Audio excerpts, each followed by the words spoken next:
Ça ne veut absolument rien dire ce que je viens de dire, mais c'est pas grave. Une très belle transition. Bonjour Julien Bury, Bonjour. notre chroniqueur littéraire du mardi. Avec toi aujourd'hui, on va parler de La vie automatique de Christian Auster. Qui paraît le 2 février aux éditions de l'Olivier.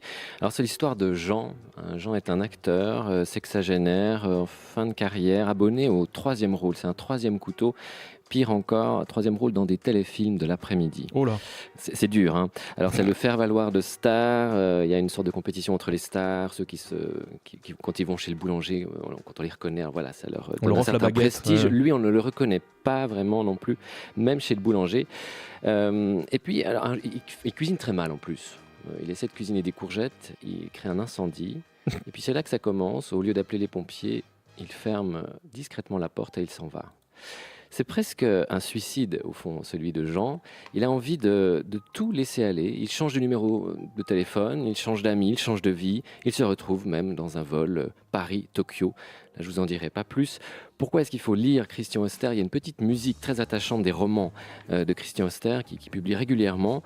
C'est parce qu'il y a ce mélange d'humour, d'absurde et une très grande noirceur. Parce que voilà, Jean n'organise pas sa disparition, mais il semble laisser les choses se faire, ce qui est encore pire.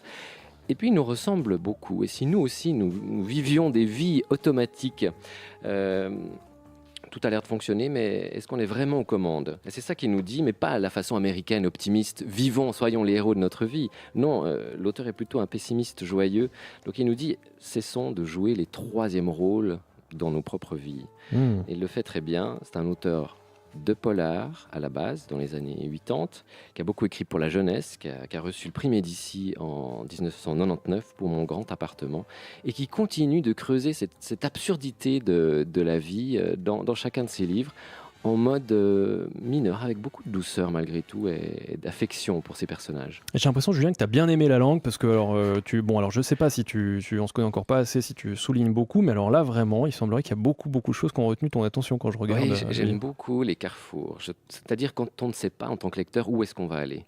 Ok, donc Ça pas les pourrait supermarchés, dégénérer. d'accord, ok, je viens de comprendre. Mais on ne sait pas ce qui va arriver à ce héros, ni si le livre va verser dans la brutalité, la violence, la folie. Et j'aime beaucoup. Alors j'ai souligné beaucoup de ces moments. Quand on te tient en haleine, ouais. Voilà. Quand tu sais pas ce qui va se passer. Alors, on le recommande ?